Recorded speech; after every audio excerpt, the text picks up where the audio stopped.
Thank you. Normally I would say thanks for coming in, but now I will say thanks for joining my talk. Thanks for listening. I'm really honored to be a part of this workshop, and thanks for the organizers to inviting me to give this talk. I recently have moved as well to the University of Sussex, where I am now a lecturer in artificial intelligence. So my talk today has three parts. First part is human-centered computer vision, which is my passion, and that's what I really care about. And I'm gonna highlight two sources of biases in human-centered computer vision system. Is bias stemming from data and from algorithms. Then I will proceed to the major part of the talk, which is about algorithmic fairness and explainability.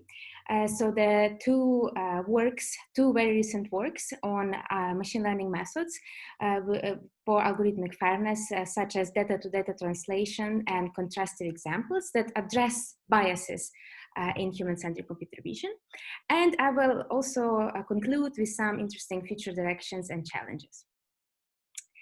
Human-centered computer vision.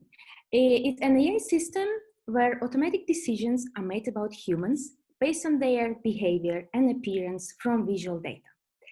The problem is that the visual data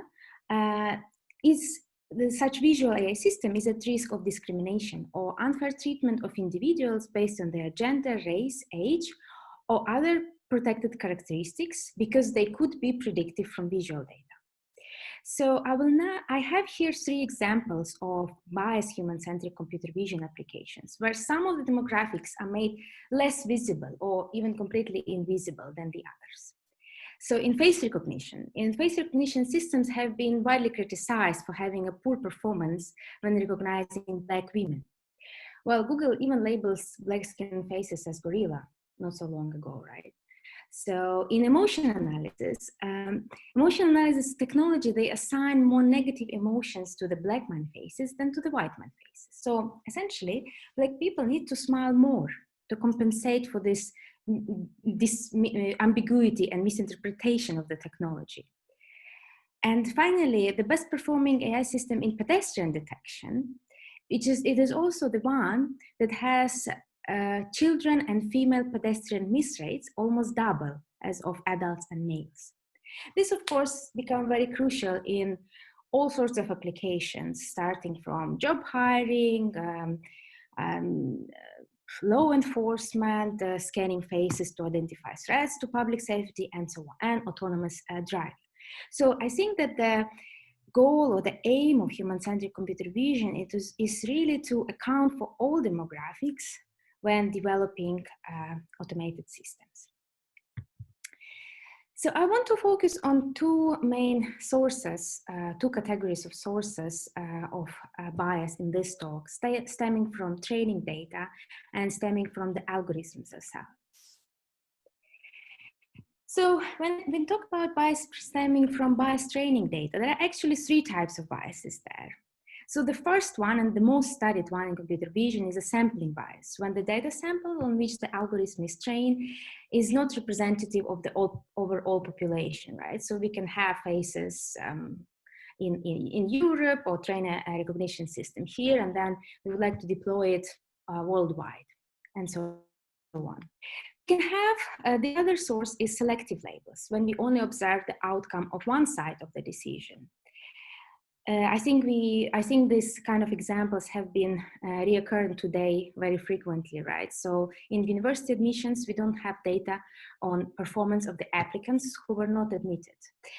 In hiring, we don't have data on the performance of the applicants who were rejected or not invited for the one.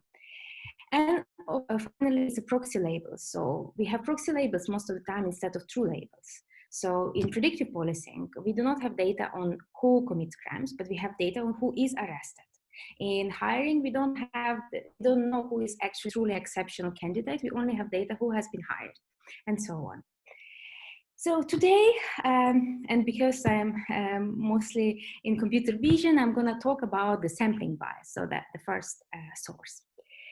Second category that I would like to discuss or introduce is bias stemming from the algorithm itself. And I think the most prominent example of all is the tyranny of the majority, when it is actually just simpler to feed the majority groups than to the minority groups, just because of the generalization.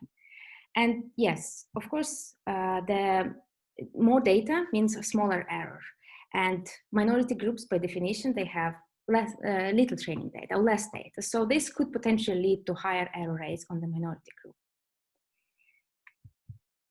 The second reason, the second cause is what is the meaning? We need to understand the meaning of the low error, right? So two classifiers with 5% average error, is it a random error, or that is uniform across all demographics, or is it a systematic error that makes some of the demographics invisible or less visible than the others?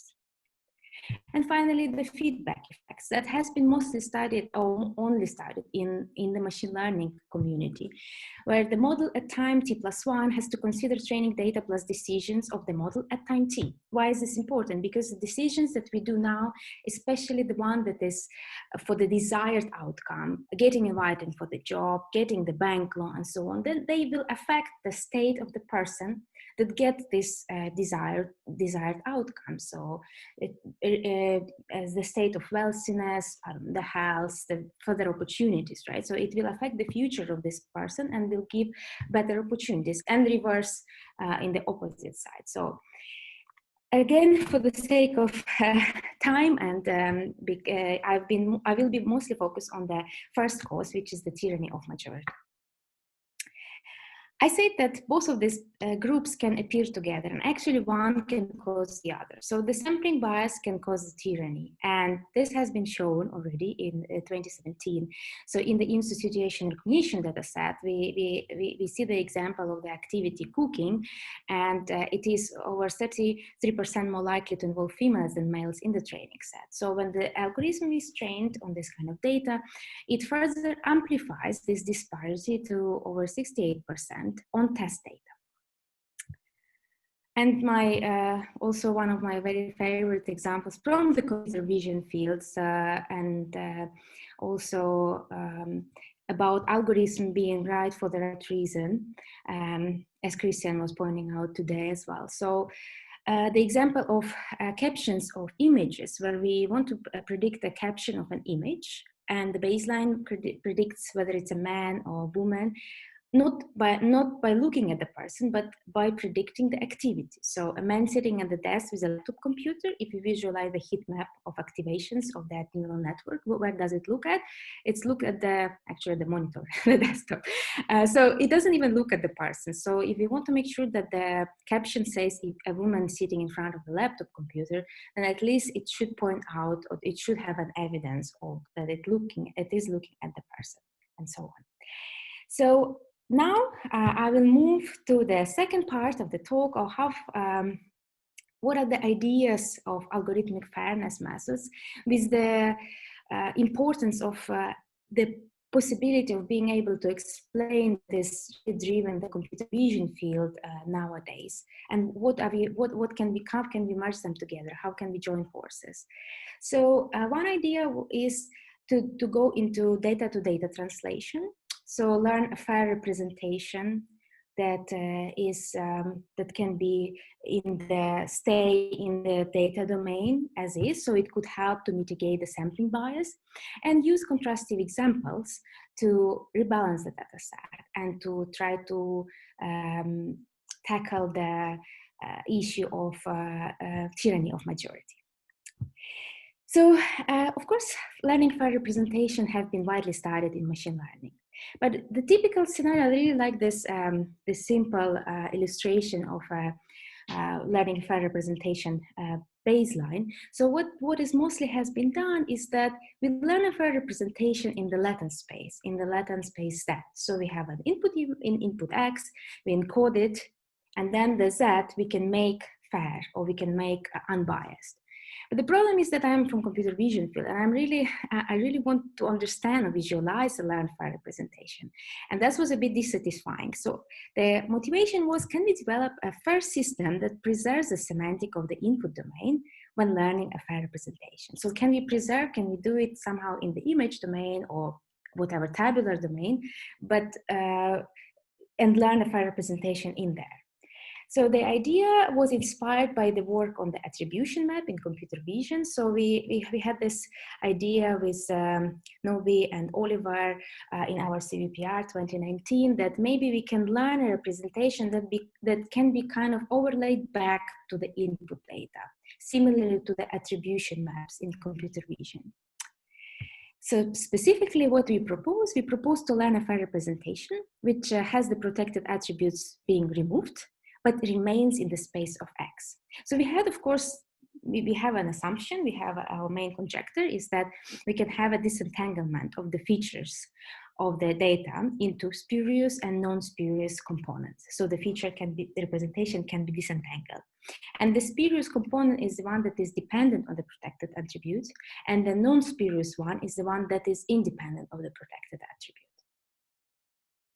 How did we do that? Of course, we propose some learning optimization procedure and an architecture for a data-to-data translation. Specifically, we were inspired by the neural-style transfer-based transformer network that takes input images and transforms them into the output images.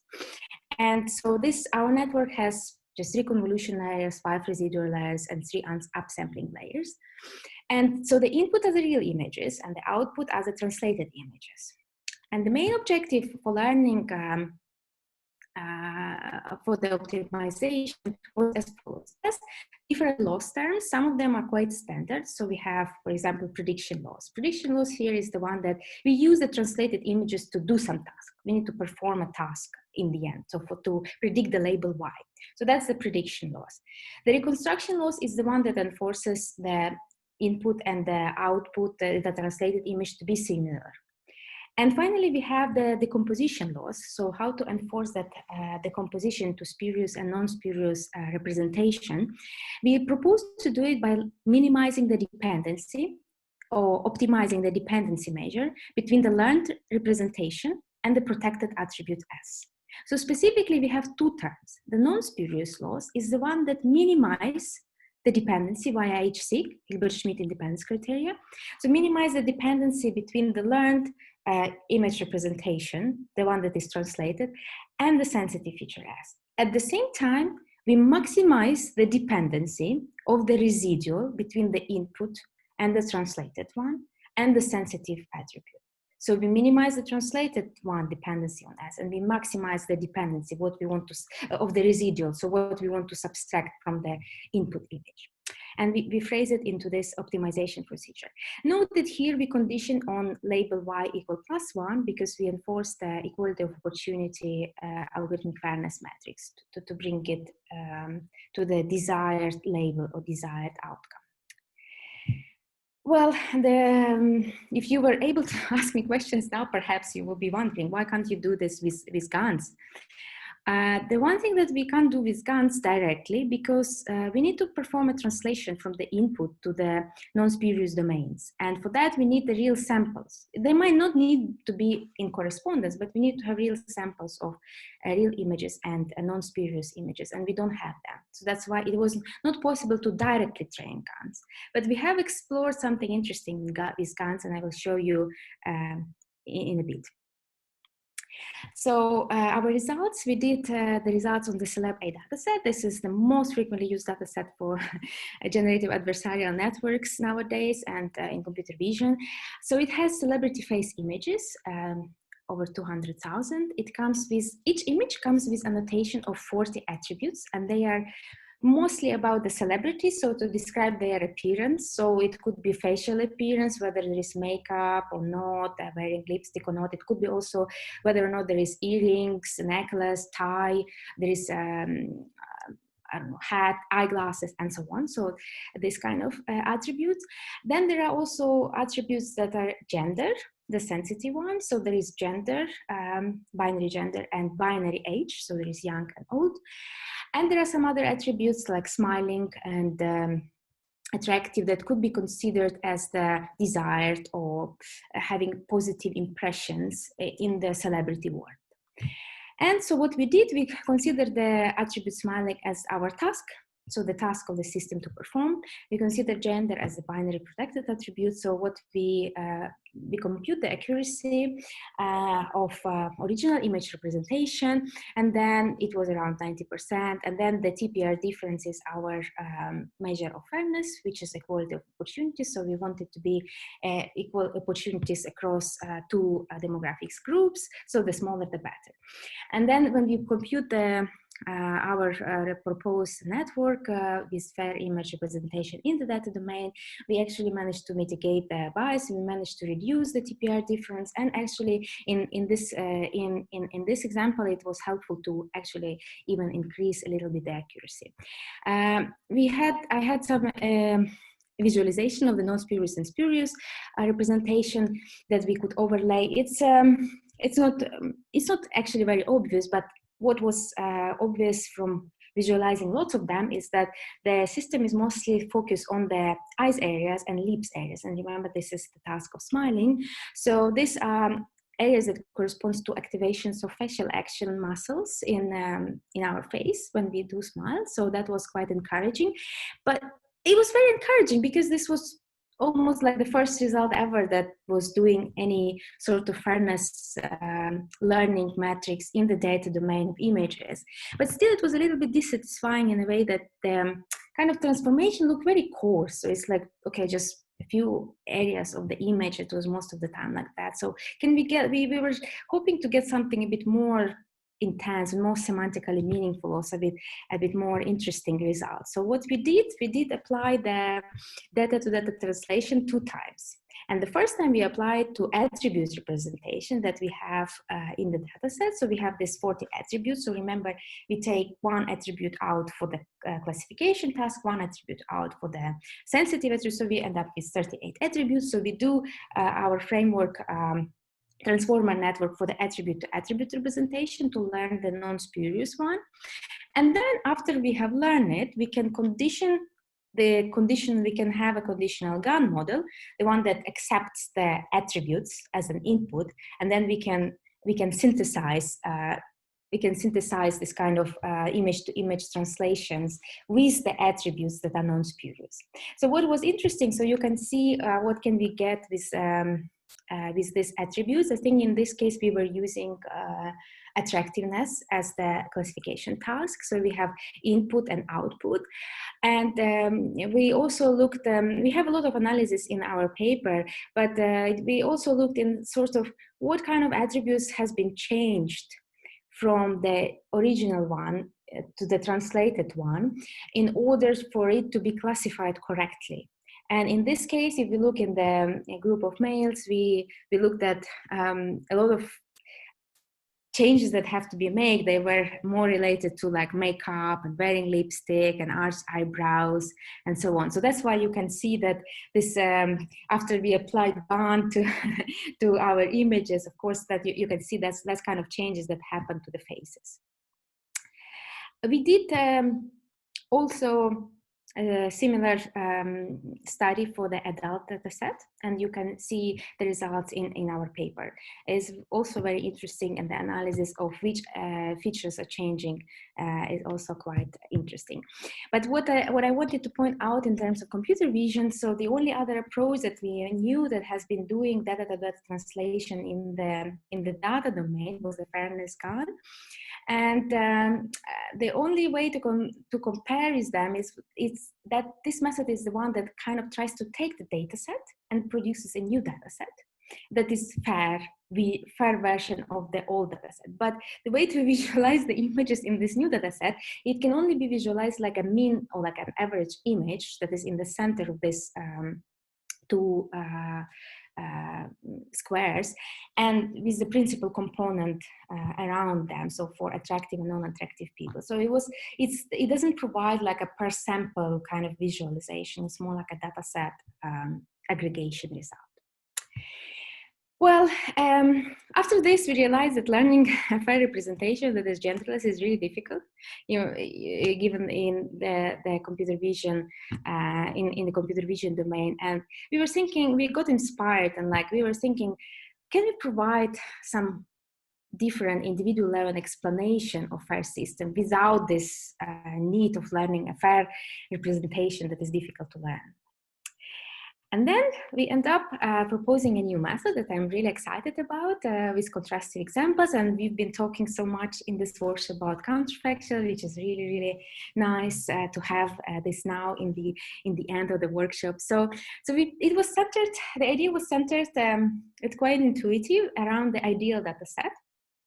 And what is the ideal data set? It has of an imaginary data point for each person in the data set, the one that is inside the black box, where we intervene and set, in this case, the gender attribute to the opposite that is in real life. So it's exactly what we've been talking about not so long ago. So for example, if we have in the real world data set, we have a person which has a favorable label, y = +1. We want to create an imaginary contrastive example of this person that is a closed world or almost closed world to this person with the intervening on the gender. In this case, when we do this, note that actually we don't change anything with respect to the label, but within, given the label, is it favorable or unfavorable, we would have exactly the same amount of samples in all the demographics. So how can we do that? So we propose two very simple approaches to synthesize these contrastive examples with GANs, generative adversarial networks, and with nearest neighbor contrastive. By GANs, I'm going to go a little bit more in details how we did it. With nearest neighbor contrastive is a simple matching procedure. So we take the real samples and we find the nearest sample in the data set that is the closest world to this data set with the opposite gender. Let's see some examples. So one of the examples I have here is, so let's have, we have a male, it's a celebrity faces data set. So we have a male picture and then we can have the GAN contrastive and intervening on a gender and the nearest neighbor contrastive from the real set. Just to step aside just for a split second, there is a whole body of work on adversarial learning for learning FAIR representations, but what they try to do is to remove the protected attributes from data. Remember that picture about the Latin space? That's the one that's most frequently used. So instead, what we propose to do augmentation or rebalancing. We propose to generate data points with the adversarial work with the pre-specified protected attributes. The nice thing about these contrastive examples, the GAN contrastive or nearest neighbor contrastive, is that they are images. We are in the image domain and they are images, so we can see them, we can analyze what's happened, we can see who is the contrastive example per person, which is actually quite nice. So a few details on the StarGAN model objective that was originally proposed for images, but we have extended it as well for the tabular data set. We have examples with Celeb A, we have examples with diversity in faces, we have examples with the adult data set. So it has a standard adversarial law. So we have two network, generator and discriminator. And yeah, we have the minimax game. Note that here the generator is conditioned on the input, on the image, on the real image, and the target as bar protected attribute. For example, if we want to intervene gender, that's going to be an opposite gender if we have binary case, or if we want to have different race, then we could change this in here. And this model is very interesting because it also comes, the discriminator in this model comes with a classifier to predict the correct attributes of the real sample. So to learn whether or not this is a female or male, learn whether it's young or old, or whatever annotations we have. And also to guide the generator to produce contrastive examples with correct attributes. So the classifier takes a real or takes the synthetic samples and verifies whether or not the target attributes is there. And finally, one of my favorite losses in the GAN literature in computer vision is a psychoconsistency loss. Of course, we do not have the images of the same person being male and being female. That is a tricky bit. But in this case, we can avoid this because we have real examples of males and we have real examples of females. And we can learn the data domain to domain translation, if we may say so. So how do we do that? How the identity loop is the original input image, we do the cycle application of the generator. So we have an input, we condition on the S bar, let's say female, the generator synthesizes an output, then we take this output, we again go bring it inside the generator, we condition it on male, and we should get back to the original sample. That's just a simple reconstruction, if we may say. So the full objective for training the Stargardt model looks like this. As I said, we also experiment extended to the tabular dataset. And so what have we done? We have generated contrastive examples on the celeb A. This is a quite large data set, so and the Stargardt model has been evaluated quite a lot on this data set, so that was nice. So we tried two protected attributes, gender and age. Both of them are binary. So we have the real images rule, and then we have the GAN contrastive when intervening on gender while keeping age unchanged. Then we have GAN contrastive when intervening on age, keeping gender unchanged, and we can have GAN contrastive when intervening on both attributes, gender and age. So here, gender and age are all in the S bar, and it's a two-dimensional input. So in this case, we have 4 subgroups. We have 4 demographics because we have 2 protected attributes and they are binary. So for each real image, we would synthesize 3 GAN contrastive examples to intervene on gender, on age, or on both. So when we do that, so we augment our data set. So first of all, we try so we use smiling as a classification task. We just try the logistic regression just on real images.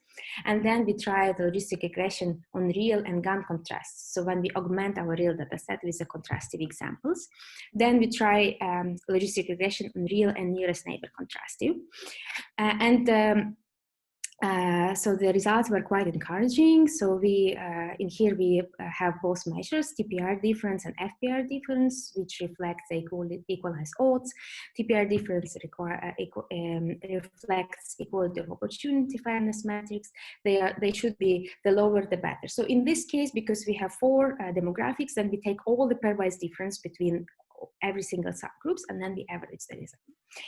And so the result was quite encouraging, but also what we found very fascinating is that having the GAN contrastive or nearest neighbor contrastive, actually the GAN contrastive, we only tried with GAN contrastive, so it was very interesting to have this opportunity of the third option, or that is actually related to rejection learning. So if we have a classifier that predicts a label on the real sample and predicts a label on its contrastive example, that the whole idea of creating this ideal data set is that the labels should match. So regardless of whether you're female or male, the output should be the same. You should be invited to the interview even if you were male, or even if you were female, or even if you were young or old, it doesn't matter. In this case, we can have a classifier that can take both inputs. And if it doesn't agree, then we say, we reject this sample. This is the third option. We only make a decision if the classifier agrees on the real sample and on its contrastive. And actually it agrees in about 86% of the time. It's always more than 85% of the time on all the data set that we have tested. And it helps in boosting the accuracy, and it helps to reduce the FPR differences. We also tried on a different data set, which is much larger. It's called Diversity in Faces. It's the data set by IBM. Unfortunately, now it's already, I think, not available. These results have been done when this data set was still publicly available. So it has nearly 1 million of human face images. And they have annotation for individual typology angle. And there is a body of work that shows that individual typology angle, ATI, it can represent a skin color. So if its value are below -25, it's very dark skin color. And then if it's above 35 or 40, then it's very light skin color. So it's like a sensitivity to sun exposure.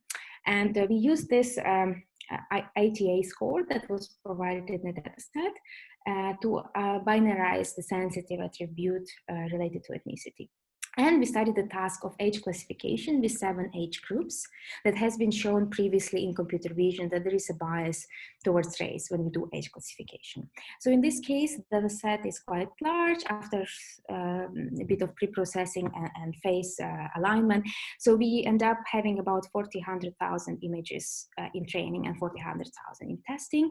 And then by doing very similar procedure that I've described before, by augmenting the data set with kind contrastive and with the nearest neighbor contrastive, we get quite encouraging results. The one that was really nice, I think, personally to me, is about the option of rejection learning that actually clearly showed the benefits of not making a prediction or having some third option prediction when we are not sure. And this heavily reduced the TPR difference and FPR difference. So that was quite encouraging. Finally, we also tested this approach on the adult income dataset, the tabular dataset. So this dataset, it has around 45K samples. We use in this study gender as a binary sensitive attribute, and it's typically used for income, right? So whether or not the income of individual is more or less than 50K USD. So what is this, what have I visualized here? Of course, it's a tabular dataset, so it just has numbers. It doesn't have images. So just for the visualization purposes, we take a sample of 50, a batch sample of 50 of them, and we stack them together into the matrix, and then we can visualize this. And then you can see, I don't know whether you can see, but I was trying to have here also what features are in there. So we have age, we have education, work class, marital status, occupation, relationship status, race, and native country or country of origin. And so, well, we were trying just to visualize the real and contrastive. They look quite similar. So we thought maybe we should actually look into their differences. And these conclusions hold not only for this particular batch of samples, it's actually quite general. We tested it over the features in the whole data set. So we noticed that there are no changes, mostly no changes in the work class or education, and only minor changes in occupation that has been done. The most changes that we observed were in the relationship and marital status. And don't forget that in this case, we consider sensitive attribute gender. So for example, race hasn't changed at all. We were very happy that in AAAI 2018 there was the work of Nabi and Spitzer that actually they provide some sort of they infer the causal graph for the adult data set, and they didn't use all the features, so that's a little bit difficult to compare, but I think their conclusion was if we want to remove the gender, the bias from gender, so the direct effect of gender on income, as well as the effect of gender on income through the marital status, have to be suppressed. So we were very happy that we can actually put in perspective the results that we have observed with our contrastive, quite a simple contrastive method, with the results that have been proposed in the causal graph. Finally, we of course also computed and compare our results with the fair learning baselines, fair reweighing, and fair reduction. And the results were quite encouraging, and the output consistency was also quite good. This was on 93% of the time. They are a bit different from the visual data set, so I don't think we could achieve, at least not at the moment, we could achieve the same accuracy or improved accuracy with respect to the logistic regression real samples, but nevertheless, I think our results were quite encouraging in this data set as well. So finally, I would like to conclude. I hope I didn't run too much over time. There is some which I think are interesting future directions and potential challenges. Yes, job ad. So I would have a PhD position at the University of Sussex on machine bias and human-centric computer vision. Please spread the word. So what do I think are about future direction and challenges? So there are many sources of machine bias, right?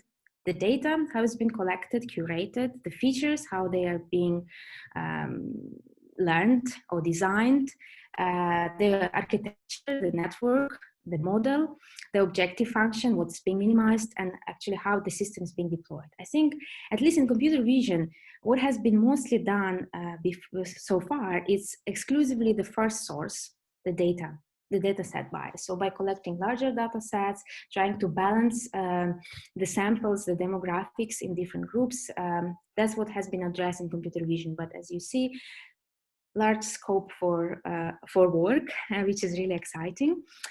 And secondly, which is my final thought about it, and I think this workshop is actually really a great opportunity, is like, we really have to forget about being in a bubble. This is such an important problem. It requires so much attention from different fields, and I think joint effort is the best way to proceed. So we have to transform ourselves as a community to actually look not only at the algorithm, but also the applications, how the technology apply the developed algorithms, how the technology apply them, and how is it impacting the society? So how is it impacting the society? How is it corresponding to the law and the policy? And every three components of this has to be considered together. So we have to join forces. Thank you so much.